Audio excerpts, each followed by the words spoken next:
కలకత్తాలోని doctor Moumita Debnath పై జరిగిన అమానుష ఘటనకు నేడు దేశం మొత్తం అట్టడుగుతున్న వేళ నారాయణఖేడ్ పట్టణంలో తానా మరియు ఆర్ఎంపీ పీఎంపీ మెడికల్ సిబ్బంది ఆధ్వర్యంలో నిర్వహిస్తున్న ర్యాలీకి సంఘీభావం తెలిపిన గుర్రపు మచ్చేందర్ ఫౌండేషన్ వ్యవస్థాపకులు చైర్మన్ గుర్రపు మచ్చేందర్ అనంతరం ఆయన మాట్లాడుతూ దేశంలో ఇటువంటి అమానుష ఘటన జరుగుతున్నా చట్టాలు కొత్తవి చేస్తున్నా ఎటువంటి పాశవీయ ఘటన జరగకుండా ఇప్పటికైనా దేశంలోని మహిళల భద్రతకు కేంద్ర రాష్ట్ర ప్రభుత్వాలు కఠిన చట్టాలను చేయటమే కాకుండా ప్రతి మహిళ తన వ్యక్తిగత భద్రత కొరకు వ్యాయామ విద్యలు నేర్చుకునేలా ప్రభుత్వాలు ప్రజలను చైతన్యవంతం చేయాలన్నారు. ఈ కార్యక్రమంలో తెలంగాణ రాష్ట్ర ఆత్మ committee director Anumula Maruthi, AMC మాజీ వైస్ చైర్మన్ బాషిత్, నారాయణఖేడ్ మండల తాజా మాజీ జడ్పీటీసీ లక్ష్మీబాయి రవీందర్ నాయక్, నాగల్గిద్ద మండలం తాజా మాజీ వైస్ ఎంపీపీ పండరి యాదవ్, నారాయణఖేడ్ మండల రైతు సమన్వయ సమితి అధ్యక్షులు నెమ్లిమెట్ సర్పంచ్ సత్యపాల్ రెడ్డి, నారాయణఖేడ్ మండల బీఆర్ఎస్ పార్టీ మాజీ అధ్యక్షులు మరియు రుద్రారం గ్రామ తాజా మాజీ సర్పంచ్ ప్రభాకర్, చాప్టా తాజా మాజీ ఎంపీటీసీ రాజు, మంగల్పేట్ నాయకులు పండరి, ఫౌండేషన్ ప్రతినిధులు హర్షవర్ధన్ రెడ్డి, శ్రీనివాస్, అభి పవార్ తదితరులు పాల్గొన్నారు.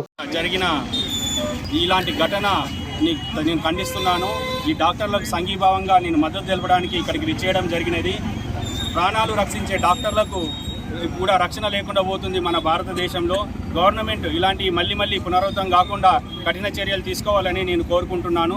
అంతేకాకుండా తగిన సెక్యూరిటీ ఉండాలి, తగినంత సీసీ కెమెరాలు ఏర్పాటు చేసి డాక్టర్లకు రక్షణ కల్పించాలని కూడా నేను ప్రభుత్వాన్ని డిమాండ్ చేయడం జరుగుతుంది.